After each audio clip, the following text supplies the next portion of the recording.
Três cartas de João, primeira, segunda e terceira João. Essa é a primeira carta de João, capítulo 2.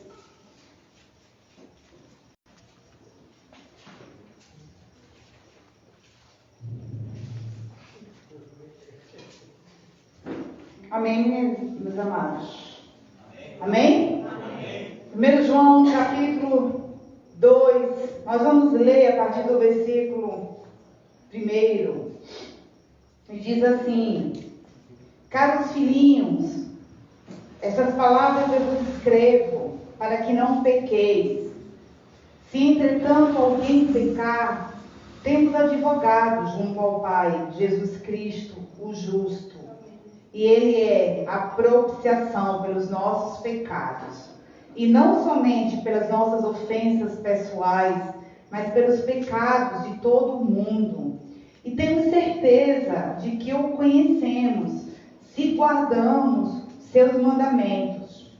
Aquele que afirma, eu o conheço, e não obedece aos seus mandamentos, é mentiroso, e a verdade não está nele. Mas todo o que guarda a sua palavra, neste, o amor de Deus, tem verdadeiramente se aperfeiçoado. E dessa forma, sabemos que estamos nele. Quem declara que permanece nele, também deve andar como ele andou. Amados, não vos escrevo um mandamento novo, senão um mandamento antigo, o qual tendes desde o princípio. Ora, esse mandamento é antigo, é a palavra que ouviste. Todavia, o que vos escrevo é um mandamento novo, o qual é verdadeiro nele e em vós. Pois as trevas estão se dissipando e já brilha a verdadeira luz. Aquela pessoa que diz estar na luz, mas odeia seu irmão, continua a vagar sob as trevas. Quem ama o seu irmão permanece na luz, e nele não existe motivo de tropeço. No entanto, quem odeia o seu irmão está nas trevas e vaga pela escuridão. Não sabe para onde caminha, pois as trevas lhe turvaram a visão. Filhinhos, eu vos escrevo porque os vossos pecados foram todos perdoados, graças ao nome de Jesus. Pais, eu vos escrevo porquanto conheceis aquele que é desde o princípio. Jovens, eu vos escrevo, pois vencestes o maligno. Crianças, eu vos escrevi porque conheceis o vosso Pai. E vós, pais, eu vos escrevi porque conheceis aquele que é desde o princípio. Jovens, eu vos escrevi porquanto sois fortes, e a palavra de Deus permanece em vós, e já venceste o maligno. Aleluia! Vamos fechar os nossos olhos e vamos orar um pouco mais. Pai, muito obrigada pela tua palavra, muito obrigada pelo teu povo, muito obrigada porque eu já creio que o Senhor irá manifestar de graça, de poder e de remissão de pecados nesta noite. Assim, Deus, nós te oramos no nome de Jesus. Amém. Vamos sentar, igreja, por favor.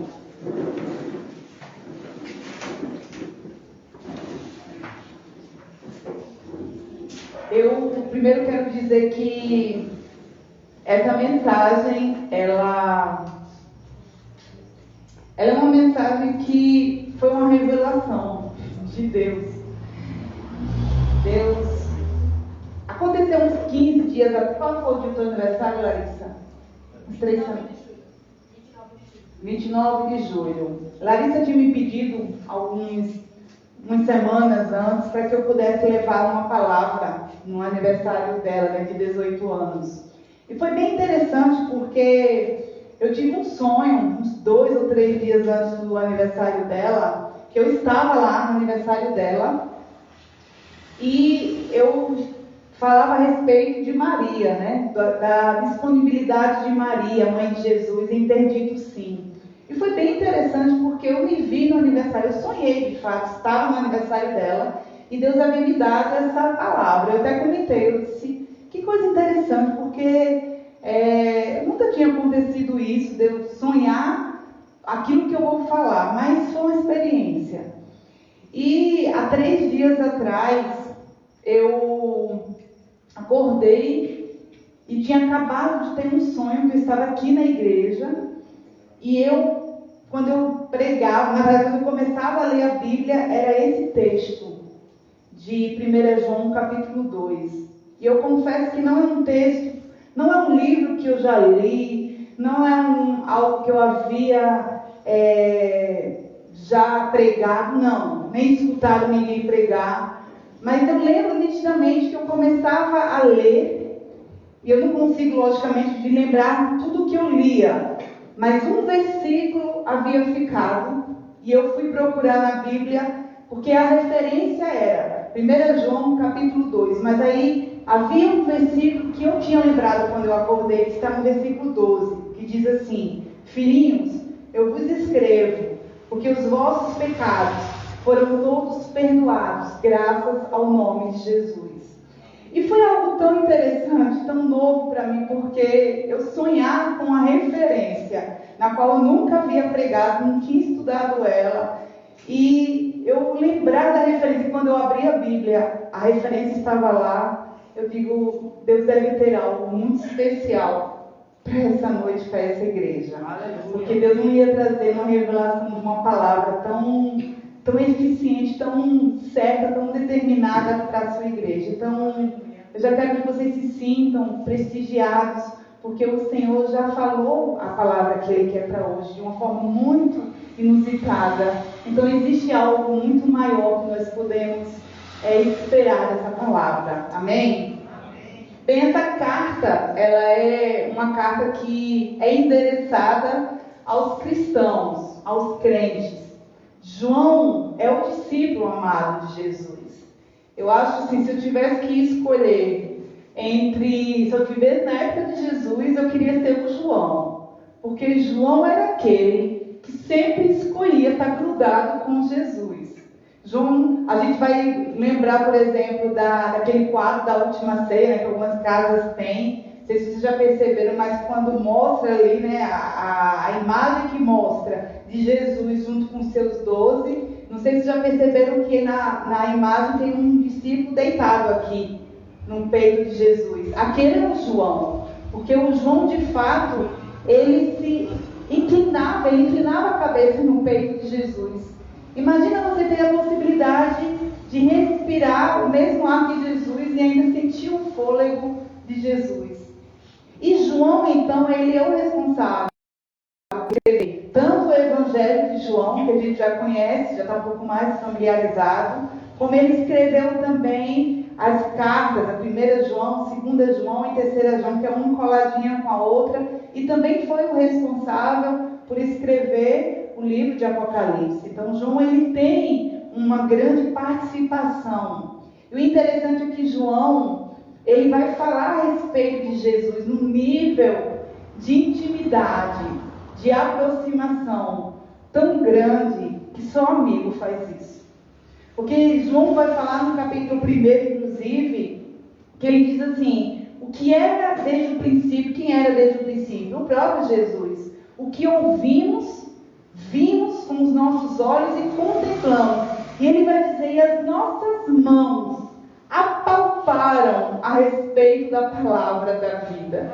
João vai dizer assim: eu não só vi Jesus, eu ouvi Jesus e eu toquei em Jesus. Para João aquilo era um privilégio tão grande, aquilo era algo que trazia no seu coração um fervor tão grande, porque ele vai dizer: olha, eu não só vi o verbo encarnado, mas eu toquei nele, eu senti o coração do verbo encarnado pulsar no meu ouvido, porque todas as vezes que Jesus chegava, João, ele logo colava em Jesus, ele se aproximava, ele não queria beber pouco da água de Jesus, mas ele queria se saciar da água viva. Ele não queria se alimentar pouco do pão vivo, mas ele queria se saciar do pão vivo que desceu do céu. João era alguém que amava estar na presença de Jesus. Inclusive, ele é o único que de fato foi testemunha morte de Jesus, enquanto todos fugiram atemorizados, como a Joyce ministrou, João não. João estava ali. João amava muito. E imaginamos o quanto deve ter sido difícil para João ver o seu amigo passar por tudo que ele passou. Mas Jesus também o trata como o discípulo amado. Jesus coloca um adjetivo, uma qualidade que separa, que diferencia e que isola João dos seus outros amigos e discípulos. Então João, ele sabia aproveitar o momento em estar com Jesus. João era aquele que se ele tivesse que ser o primeiro onde Jesus estivesse, ele pudesse chegar e ser o primeiro, ele também era o último a sair, porque ele sabia quem estava com ele.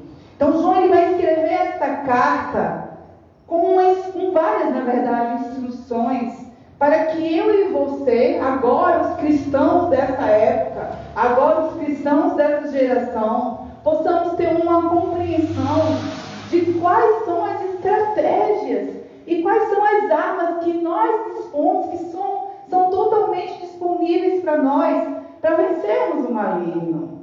A gente tem falado tanto, né?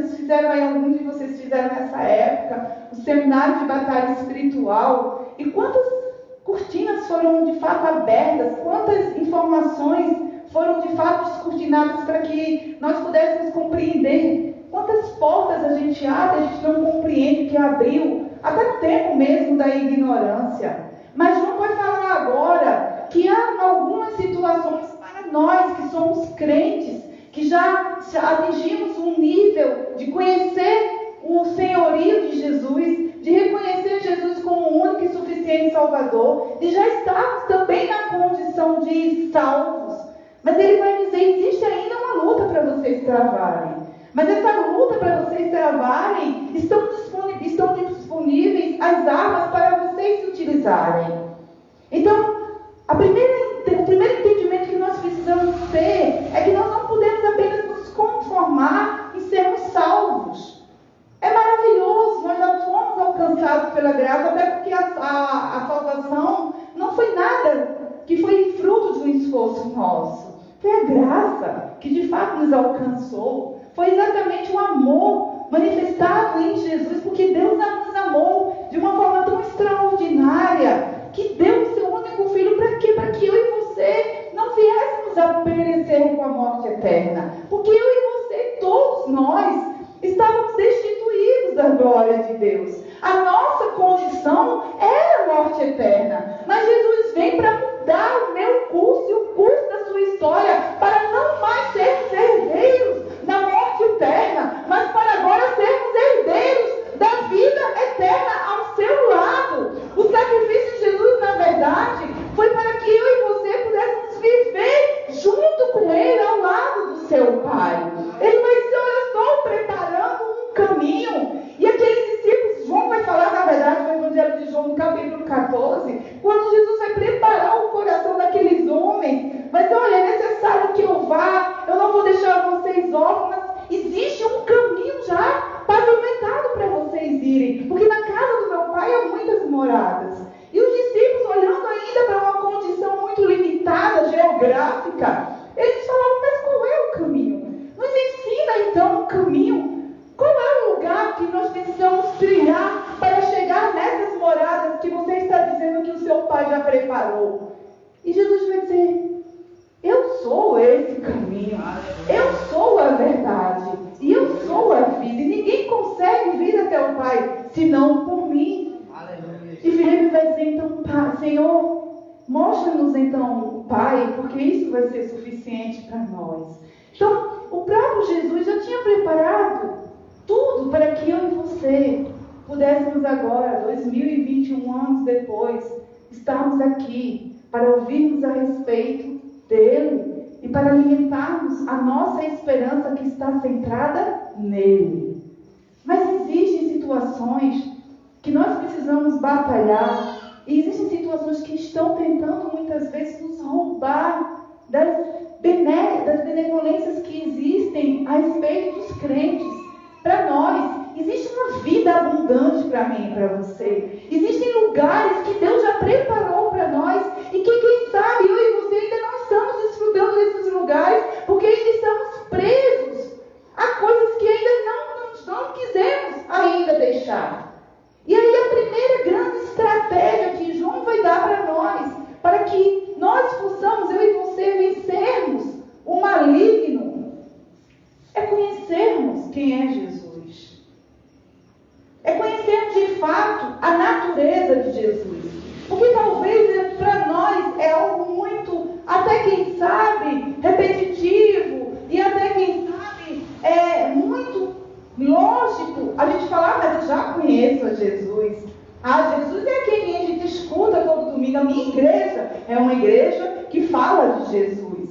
Mas será que de fato nós estamos vivendo níveis de um conhecimento profundo de Jesus para vivermos lugares onde Jesus já alcançou para nós e deseja que nós vivamos? Porque o conhecimento de Jesus nos leva a entender que, apesar de pecadores, que apesar de transgressores da lei de Deus, Ele está diante também de Deus como um justo advogado para julgar a nossa causa diante de Deus.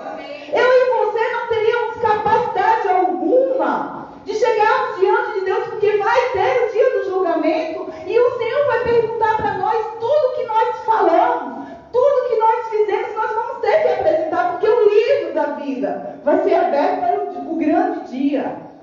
Só que Jesus é um justo advogado. Ele não é simplesmente aquele advogado que nós compreendemos, que quando nós estamos com um problema na justiça, ele assume a causa e no dia do julgamento, no dia da audiência, ele vai nos representar. Não! Jesus, além de nos representar, ele ainda tira a nossa culpa e assume a nossa penalidade.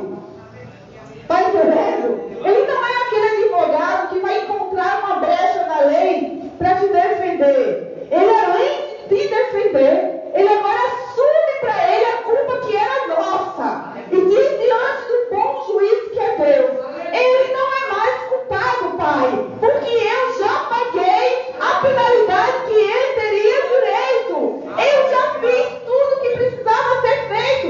A dívida dele já está paga. Ele é um justo advogado que não nos condena, pelo contrário, ele assume a minha e a sua culpa. E o Senhor falava assim, depois que Deus me deu essa palavra, eu falava assim: que palavra é essa? E o Senhor falava, porque eles não estão ainda vivendo níveis, porque eles não me conhecem de forma plena, porque se eles me conhecessem, eles não viveriam num nível de condenação, porque nenhuma condenação há mais para aqueles que estão em Cristo Jesus. Quando nós conhecemos quem é Jesus, esse nosso conhecimento, ele vai gerar uma comunhão com Jesus. E, consequentemente, com quem eu convivo, eu me pareço.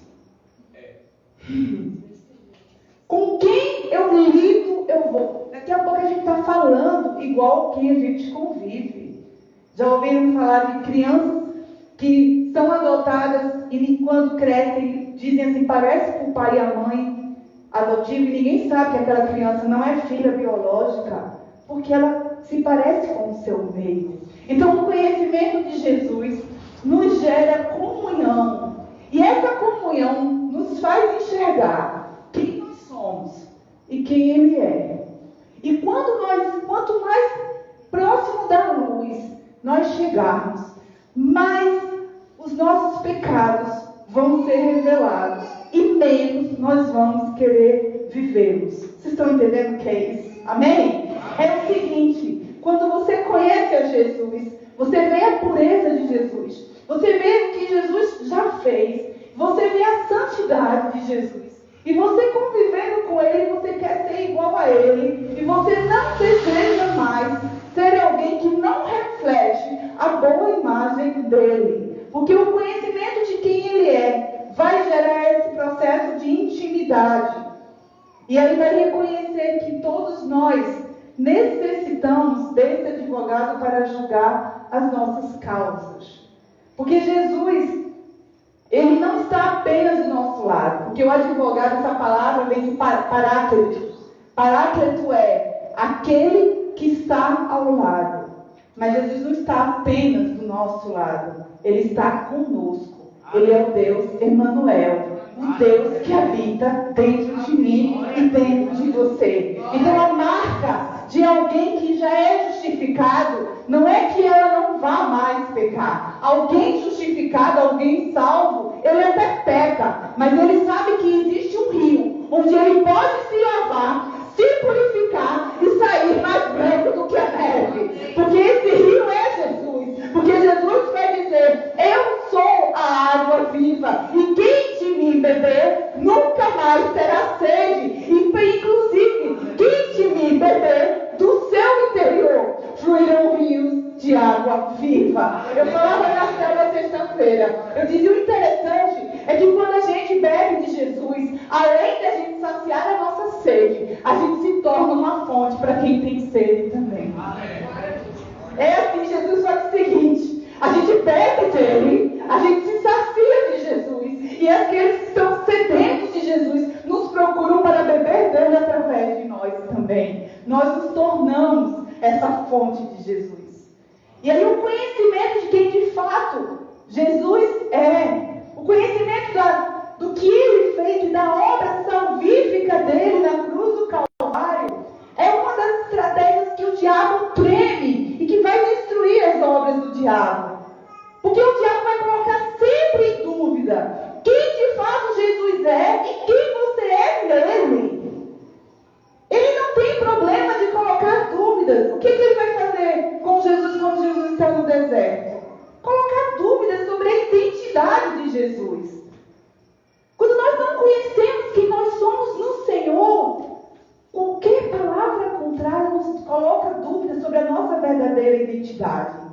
Quando Jesus é batizado por João, agora é João Batista, e a palavra diz que naquele momento do batismo, o que acontece? Vem com uma forma corpórea de pomba, uma voz que diz o quê? Este é o meu filho amado, em quem eu me comprazo, em quem eu me alegro. Aí o Espírito Santo de Deus conduz Jesus agora para o deserto. Jesus passa 40 dias no deserto, sem comer e sem beber, vulnerável, sentia fome, sentia sede. Quando a gente está sofrendo, quando a gente está no deserto, a gente pergunta se de fato a gente é filho de Deus. A gente pergunta se de fato nós temos um bom pai, porque quem não está cuidando da gente nos dias difíceis, não é assim que a gente faz? Será que Deus me ama? Será que de fato a gente tem um pai que vai nos deixar perecer? Não é a sensação quando nós estamos em sofrimento? Nós perguntamos aonde está Deus que não nos vê nessa situação. Sim ou não? É assim que acontece. Só que Jesus estava há 40 dias sem beber e sem comer. E quem chega para tentar Jesus? O diabo. Mas ele chega para mexer em algo que era sobre o conhecimento de quem Jesus era. Porque ele vai perguntar para Jesus: se tu és filho de Deus, manda que essas pedras se tornem pães. Jesus responde por um acaso: se eu sou filho, como é que você está dizendo que eu não sou filho? Jesus nem se dá o trabalho de responder que ele era filho, porque ele sabia que ele era filho. E quem é filho não precisa sair dizendo para ninguém, porque filho já tem herança, filho já tem o DNA do seu pai na veia. Então ele não precisa dizer se eu sou filho, ele diz eu sou filho. E porque ele é filho, conhecendo quem ele é, conhecendo quem o pai dele é, ele não cai em tentação. Quando nós conhecemos quem é de fato o Senhor, e que temos um advogado, o pecado agora se torna uma incompatibilidade para nós. O pecado não é mais compatível comigo e com você. Ele não tem mais como dar certo conosco, porque nós somos separados por Deus, para não pecarmos mais. E aí, esse conhecimento de quem Jesus é, o justo advogado, vai nos levar para um nível agora, que é um nível de conhecer a Deus e e praticar a obediência de Deus. João vai dizer que todo aquele, no versículo 5, que guarda a palavra de quem? A palavra de Deus. Esse que guarda, ele tem o amor de Deus e ele tem verdadeiramente se aperfeiçoado. E se reconhece que essa pessoa, ela tem Deus através de um fruto. Qual fruto? O amor. João vai dizer o seguinte: se você diz que é de Deus, primeiro você tem que conhecer, guarda o mandamento dele, e você precisa amar. Amar a quem? Ao teu próximo. João vai dizer assim: como é que você diz com tanta facilidade que ama a Deus a quem você não conhece, que você não consegue suportar o seu irmão? A segunda estratégia para vencer o maligno é amar. E só tem amor quem tem Deus. Quem tem Deus tem que amar. Não tem como você ter Deus e dizer que não ama.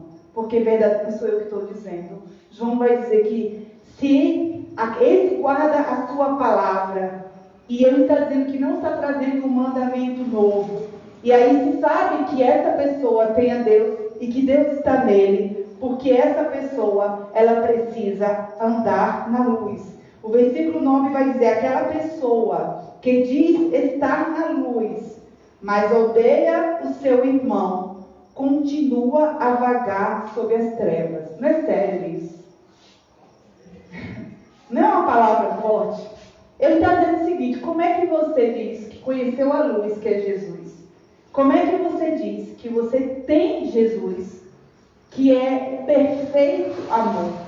E como é que você consegue não exercer o amor que está em você através de você? Aí ele vai dizer: se você não consegue exercer esse amor que o teu pai te amou no teu próximo, você está em trevas. Você não está na luz. Então não tem como Deus estar em você se você está em trevas, porque luz e trevas não combinam.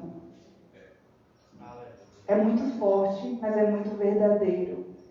É uma palavra que, e foi esse capítulo que Deus falou. Porque ele vai dizer no versículo 10, porque quem ama o seu irmão permanece na luz, ou seja, não visita Jesus. Ele mora em Jesus e Jesus mora nele. Glória a Deus. Amém? E ele vai dizer assim: e nele não existe motivo de tropeço. No entanto, quem odeia o seu irmão está nas trevas e vaga pela escuridão, não sabe para onde caminha, pois as trevas lhe turvaram a visão. Sabe o que acontece? Por favor, Tiago.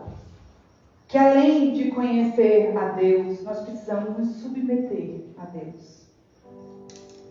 É retórico ou é desafiador para nós? Por exemplo, os casados vão entender o que eu vou falar agora. A gente, quando decide fazer uma aliança com o esposo ou com a esposa, a gente está assumindo também um pacote de renúncias, um pacote de tentar se adequar à vontade do outro também, porque se for sobressair apenas a nossa vontade, ninguém vai viver. Só que, mesmo um bom esposo que ama a sua esposa e uma boa esposa que ama o seu marido, vão ter situações que nem ele e nem ela desejariam obedecer. Porque nós somos seres diferentes, porque nós pensamos diferente. Mas o que João está dizendo é o seguinte: se você ama essa pessoa, você se submete a ela, porque você compreende que as suas ações precisam refletir esse amor, sim ou não? E aí o que ele está dizendo? Como é que você diz que tem Deus, que ama a Deus, e Deus manda, porque é um mandamento, amar o seu próximo como a si mesmo, e você não o obedece? Então, logo, você não tem Deus. Então você também não ama a Deus. E essa palavra ela pode vir de encontro a muitas áreas da nossa vida, porque somente quem foi alcançado por esse amor consegue compreender o amor e, consequentemente, o perdão. Somente quem teve a sua vida alcançada pela graça consegue sentir graça pela vida de um pecador. Somente alguém que viu a sua vida como estava, a condição em que estava, consegue observar que não foi nada além de um amor imensurável que o resgatou da condição que ele estava e o colocou agora como santificado e justificado. Mas que essa condição em que ele estava, e pode ser agora a condição que o outro esteja, e você não consegue entender o amor de Deus sobre aquele que ainda está naquela condição que um dia você esteve.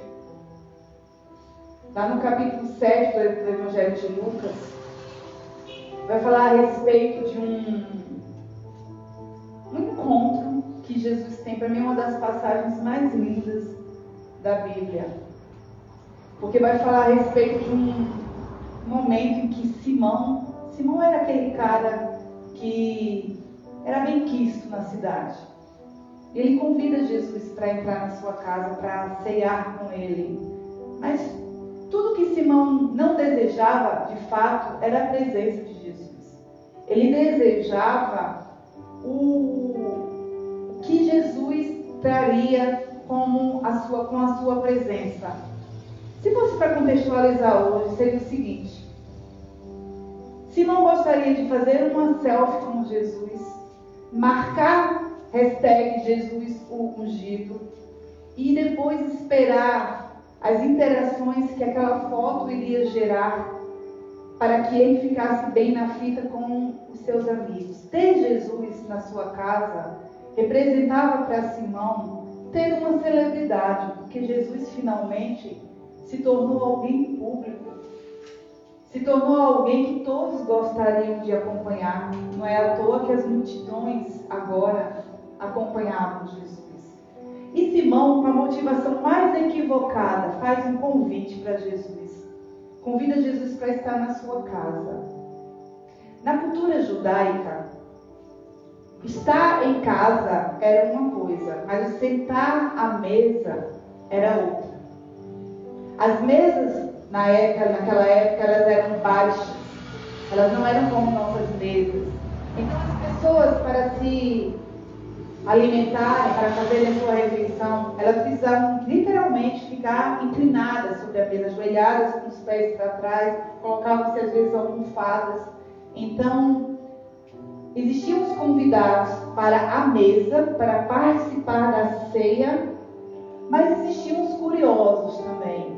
Porque quando se havia uma festa numa casa, havia os penetras também, então não tinha problema algum de ter penetra. O penetra podia participar e ver, mas não podia sentar na mesa porque ele não era convidado.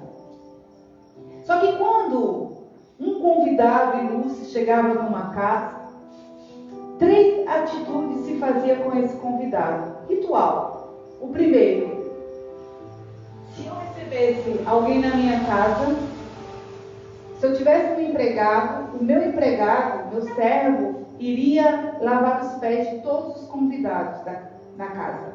Porque naquela época as ruas não eram asfaltadas, se usava sandálias abertas, então se carregava muita poeira, sujeira. Mas aí sempre se colocava o menor da casa para lavar os pés do seu convidado. Se não houvesse servos, se fosse lá em casa era Giovana que ia ter que lavar. Porque sempre era o mais novo da casa que teria que ir e lavar os pés do convidado. Essa era a primeira atitude de um anfitrião que gostaria de receber alguém ilustre na sua casa. Só que Jesus chega na casa de Simão e Simão não lava os pés de Jesus. A segunda atitude que Simão poderia ter com Jesus, deveria ter com Jesus. Ao Jesus entrar em sua casa, o cumprimento de Simão seria um beijo na face, o ósculo santo. O beijo é é uma troca. O beijo ele sempre vai representar, já representava na cultura judaica e vai ainda representar para nós hoje troca.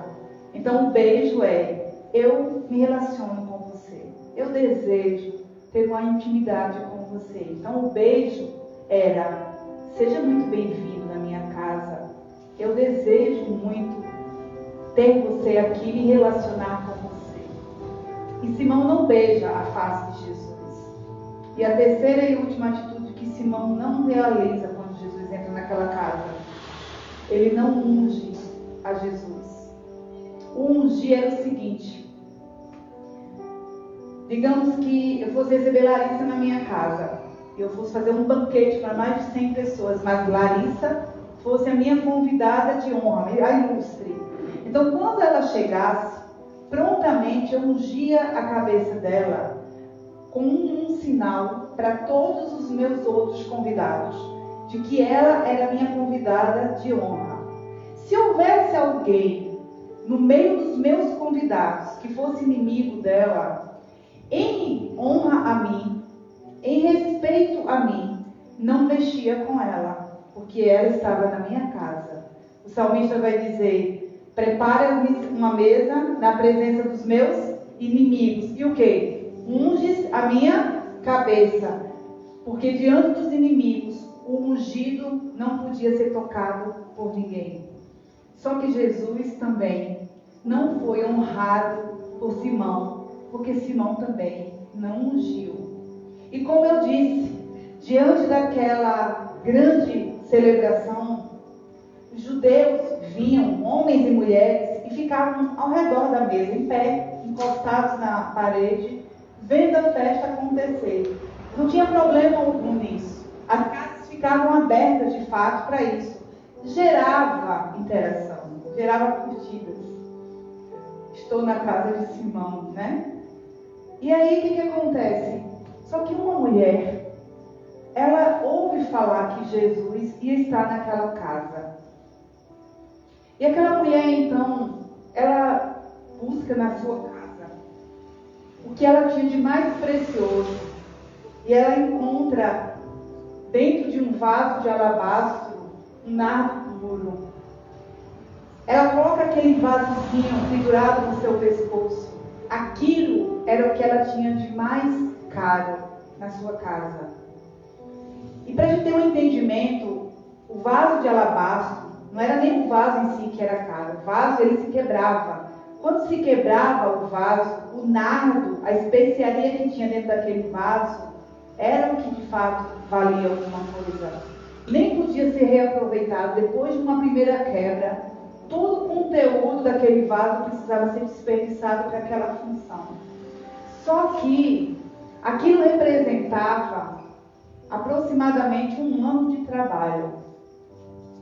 Se a gente for fazer uma referência muito por baixo de alguém que ganhou um salário mínimo, aquela mulher tinha ali dentro daquele vaso 12 mil reais. Mas vamos botar que a pessoa ganhasse 3 mil reais por mês. Ela estava diante dela aí com 3 vezes 12, 48, é isso? 40, né? E 8 mil reais ali. E se ela ganhasse, e se fosse alguém que ganhasse 10 mil reais por mês? Ela estava diante dela com 120 mil reais. Parece algo muito caro para se desperdiçar, né? Mas era o equivalente a um ano de trabalho. Só que aquela mulher, ela não é conhecida pelo seu nome, mas ela é rotulada como uma mulher pecadora. E aquela mulher está ali agora, a festa acontecendo, Jesus não havia sido ungido, Jesus não havia sido beijado, Jesus não havia tido os seus pés lavados. Aquela mulher, ela começa a ficar inconformada. Ela fala: não estou acreditando nisso. Eles estão diante de um Deus perdoador e eles não fazem nada. E aquela mulher agora, ela quebra o protocolo. E ela vai e quebra o seu vaso, aquilo que ela tinha de mais precioso. E aí ela começa agora a ungir os pés de Jesus. E agora ela começa a chorar. E as lágrimas dela começam a lavar os pés de Jesus. Aquela mulher agora não quer saber de futuro. estrutura. Ela não quer saber mais o que vão pensar a seu respeito. Ela solta o cabelo e ela começa a secar os pés de Jesus. Aquela mulher foi alcançada pelo perdão. Aquela mulher sabia quem estava ali, o único que poderia olhar para ela e perdoar os seus pecados. O único que a amou sem a condenar. O único que a olhou de uma forma diferente. Aquela mulher percebe, ele olhou para ela de forma diferente. Ela não poderia estar ali intacta, inerte, aquele que estava perdoando os seus pecados. E aquela mulher é incansável. Aquela mulher é extravagante diante de um Deus que é santo. E aí sabe o que acontece? Quando aqueles que estão à mesa, inclusive Simão, o anfitrião da casa, ele não fala, mas Jesus, sendo Deus, conhecendo as intenções do coração dele, pensa: Simão, se esse homem de fato fosse profeta, saberia que nele toca uma imunda. Aí Jesus, conhecendo o que passara no coração de Simão, faz uma pergunta: Simão, quero te fazer uma pergunta, diz-me, mestre. Jesus agora faz uma pergunta, só começa a contar uma história que parece meio sem sentido naquele momento. E Jesus fala: Simão, imagina que existe um homem, um credor. E esse homem, então, ele tem duas pessoas que ele emprestou um bom dinheiro. A um, ele emprestou um equivalente a R$500. E a outro, ele emprestou um equivalente a R$5.000. Simão, esses dois devedores não têm o que pagar. Eles já tentaram, mas eles não vão conseguir pagar, Simão. E aí eu te pergunto, Simão, esse credor agora chega diante dos seus devedores, aquele que deve R$500 e fala assim: olha, a sua dívida está paga, você não me deve mais nada. E depois ele chega para aquele que deve R$5.000, Simão, e diz: olha, a sua dívida está paga, você não me deve mais nada. Simão, quem ama mais esse credor? Aquele a quem ele perdoou a pequena dívida ou aquele a quem ele perdoou a grande dívida? Simão usa da lógica e diz: só pode ser aquele que não podia pagar os R$5.000. Aí Jesus fala: disseste acertadamente, porque a quem muito é perdoado, muito ama. Vai nessa mulher, Simão. Essa mulher não para de me ungir os pés. Essa mulher não para de me beijar os pés. Não para de me lavar os pés. Sabe por quê, Simão? Jesus agora coloca um refletor sobre a mulher pecadora. Porque essa mulher muito perdoa, muito perdoada, porque ela não para de me amar. E porque ela me ama muito, eu a perdoo. Porque a quem muito é perdoado, muito ama. A intensidade com que ela me amou, eu a amei. Aí Jesus olha agora para aquela mulher e diz: vai, mulher, eternamente paz. Vai para a glória da paz. Eu te perdoo as suas iniquidades. Porque quem tem amor, perdoa. Quem tem Deus e ama, perdoa. Aí finalmente vem o Senhor para falar a respeito. Filhinhos, eu falo para vocês que todos os seus pecados já estão perdoados, porque Cristo já fez um grande sacrifício por você. Aquilo que você já está se condenando, o Senhor está dizendo: todos os seus pecados estão perdoados. Graças a quem? A você? Não! Graças ao sacrifício de Jesus na cruz do Calvário por você. E sabe qual é a maior arma, além do conhecimento e do amor, para você destruir as obras do diabo? Perdão. Aleluia. O diabo não suporta um crente perdoador. O diabo não suporta alguém que vai na contramão daquilo que ele não poderia fazer, daquilo que ele não gostaria de fazer, mas ele faz, porque ele sabe que aquilo que Deus já fez por ele foi infinitamente maior. O diabo, ele não suporta. Sabe por que ele não suporta o perdão? Porque ele sabe que Deus já nos perdoou de forma deliberada. E porque ele nos perdoou, nós precisamos perdoar também. Sabe por que Ele não deseja que nós perdoemos? Porque o perdão, ele é um milagre que restaura completamente uma confiança que foi quebrada. O perdão, ele consegue juntar os pedaços, os cacos de alguém que está destruído, e ele revigora, restaura e agora gera uma nova relação. Porque o perdão, ele gera a liga de volta do lugar onde você não deveria estar em volta. O perdão, ele impede exatamente que a separação, que a ruína, que a tragédia, que a traição, que o adultério, que a mentira, que as rejeições, que as palavras fizeram. O perdão faz o seguinte: deixa eu fazer uma coisa, eu ligo, restauro e venho com milagre. Porque o perdão, ele tem esse poder. O perdão, ele torna o que é santo ainda mais santo. Ele torna o que é filho ainda mais obediente. Porque João está falando que existem níveis que nós precisamos passar e ultrapassar.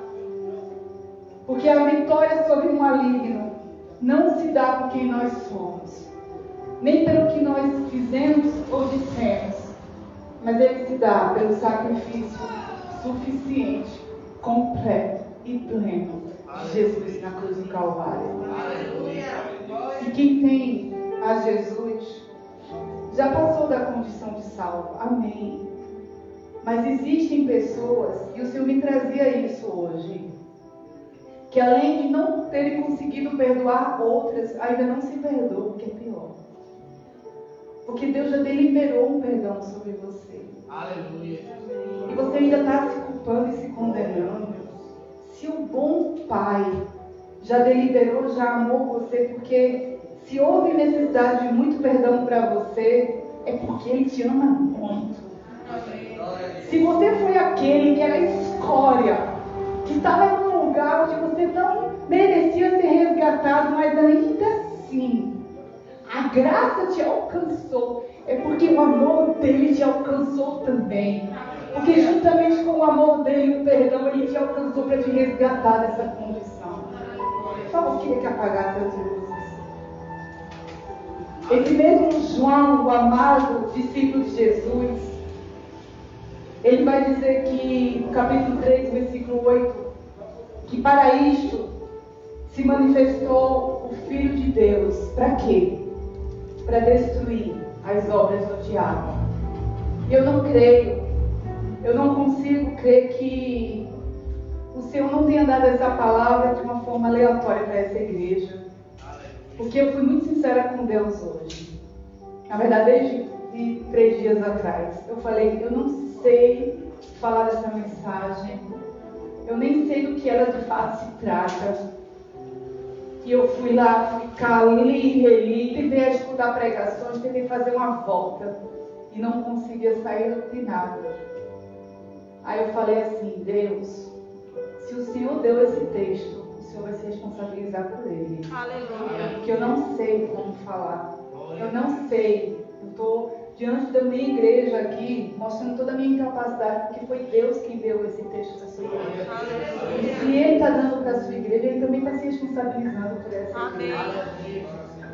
Sabe o que nós crentes precisamos?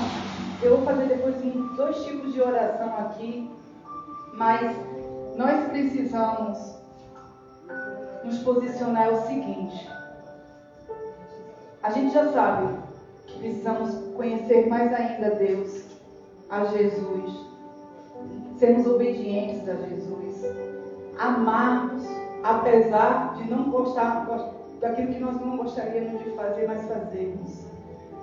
Mas nós precisamos entender que a gente só vai destruir a legalidade e as obras do diabo sobre as nossas vidas e sobre a vida dos nossos, quando nós extravarmos também em obediência a deliberar o perdão e perdoar, a pedir perdão e perdoar. Porque quando a gente entende que só por Jesus é que nós conseguimos fazer isso, somente por Ele e por conta dele é que nós conseguimos chegar nesse nível. Sabe por que o diabo ele faz tanta questão de inflamar coração amargo, coração cheio de rancor? Porque ele sabe que os dias dele estão contados. Lá em Apocalipse 12 diz assim: o diabo está enraivecido, por conta ele já sabe que tem pouco tempo que lhe resta para o seu fim. Aleluia. Aí Deus garante que o tempo dele de fato está passando muito depressa. E que num prazo determinado já tem o final da história. Aleluia. Só que sem perdão também não há salvação. É a verdade. Porque Jesus vai dizer no Evangelho de Mateus, no capítulo 6, quando ele está ensinando o modelo de oração, ele vai dizer assim: na mesma medida com que você perdoar, você vai ser perdoado também. E se você perdoar pouco você vai ser perdoado. E se nós precisamos estar limpos, purificados, redimidos pela liberação do perdão de Deus para alcançarmos a salvação, sem perdão nós não vamos conseguir. Não adianta as obras que você faz aqui dentro. Não adianta o dízimo que você dispensa na sua igreja. Não adianta se você não conseguiu ainda, além de perdoar, liberar perdão sobre você também. Eu queria que você fechasse os seus olhos nesse momento. Porque a palavra diz que o salário do pecado é a morte, mas o dom gratuito de Deus é a vida.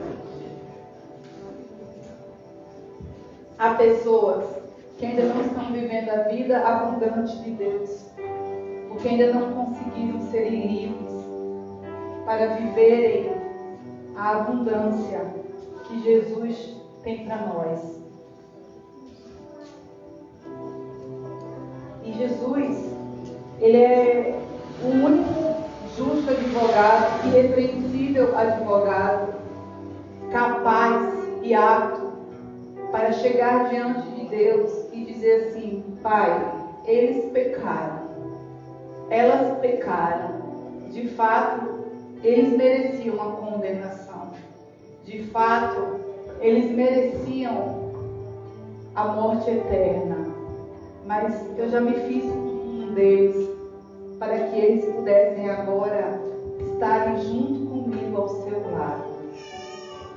E se existe alguém aqui ainda que olha para os seus pecados, e quem sabe até você já pode ter uma caminhada com Jesus, mas existem pessoas que você olha e você diz assim: eu não consigo esquecer o que essa pessoa fez comigo. Ainda me traz angústia. Eu ainda pergunto para Deus quando é que Ele vai entrar com justiça sobre a minha vida, quando é que Ele vai punir essa pessoa que tanto mal me fez. Se você está buscando que a condição da justiça de Deus seja igual à sua, você está perdendo o seu precioso tempo. Porque Deus é um bom juiz também. E a sua causa é dele também.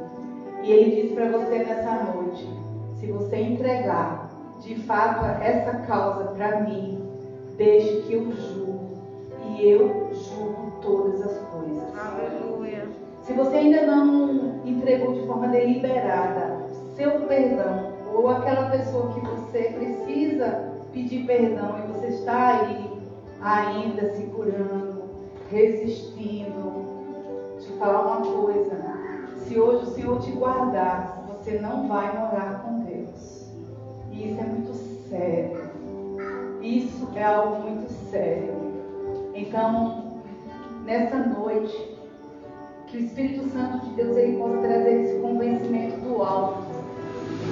E a palavra diz: filhinhos, eu vos escrevo, porque os vossos pecados já foram todos perdoados.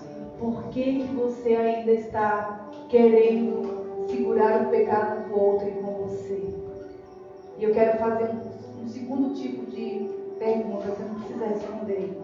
Mas se há alguém aqui que se sente como um pecador, como aquela mulher que por conta das suas escolhas foi rotulado, está rotulado, e as pessoas olham para você e só conseguem enxergar as atitudes que você tomou, aquilo que você fez. Mas você precisa desesperadamente de alguém que te perdoe, de um bom advogado que leve para Deus e diga assim: Pai, ele pecou, mas agora eu o justifico diante de Ti, porque o meu sacrifício ali na cruz do Calvário é o preço, é a moeda para que ele não seja condenado. Se há alguém aqui que necessite, nunca o fez, fecha os olhos todos, por favor. Entregar a sua vida para Jesus, para ter os seus pecados perdoados.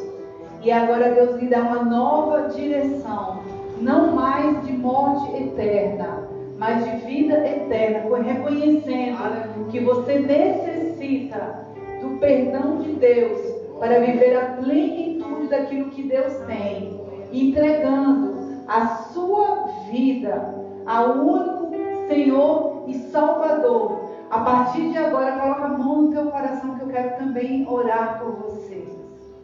Amém. Amém. Glória a Deus. Aleluia. Senhor, em nome de Jesus, nós apresentamos essas vidas, que a condição delas, assim como a nossa condição antes de nos rendermos ao teu senhoreiro de morte eterna. Mas hoje o Senhor muda a trajetória da vida desses homens e mulheres que estão com a mão no coração.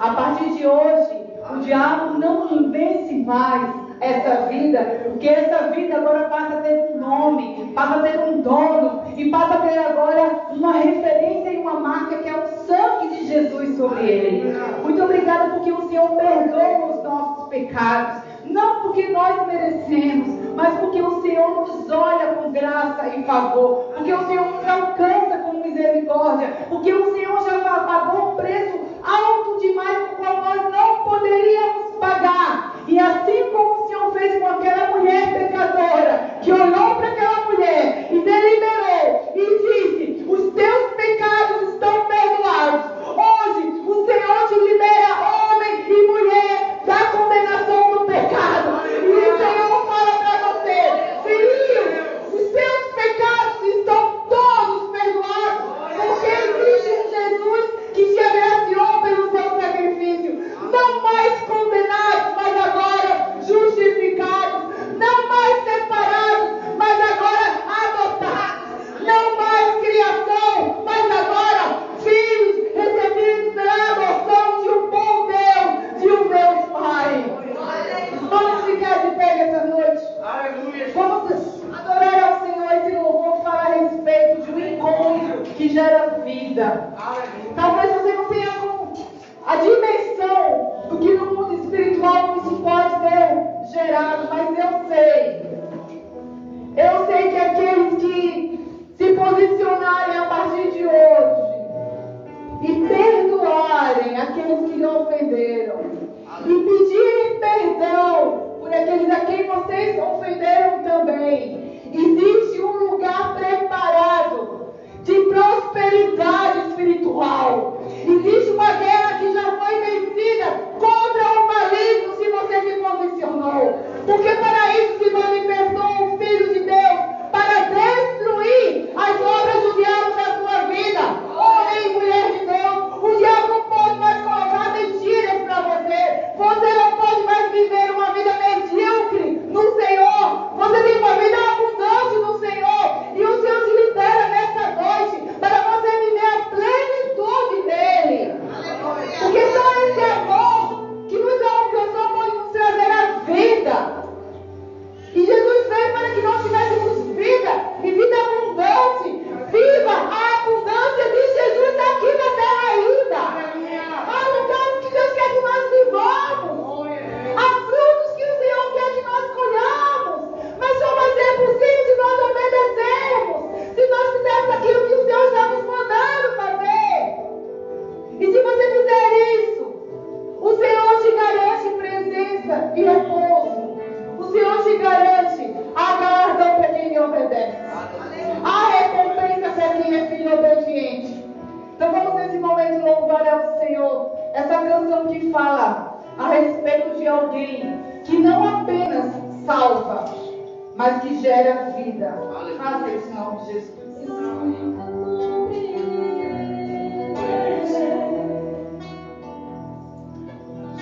O amor de Deus tão grande por mim, também nunca conseguirei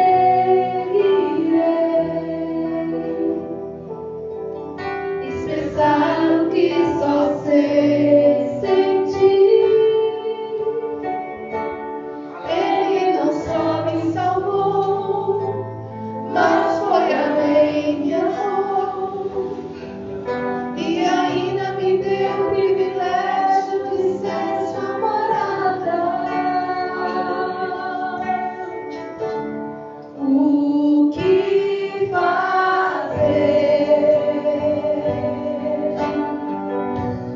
pra te merecer?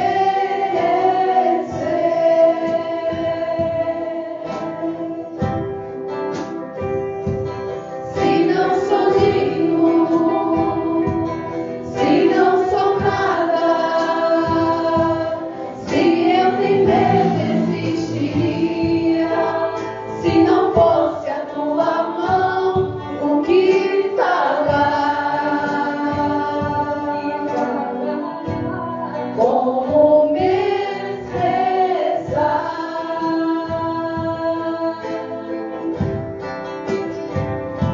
Se em silêncio disseste tudo e do teu trono desceste ao mundo só pra provar o seu amor comigo.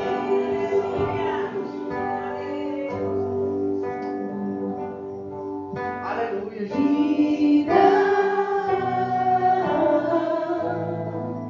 teu amor me trouxe a vida, e que vida,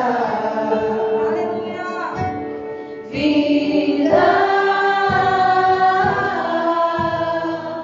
teu amor me trouxe a vida, e que vida. Vida, teu amor me trouxe a vida, e que vida, vida, teu amor me trouxe a vida, e que vida.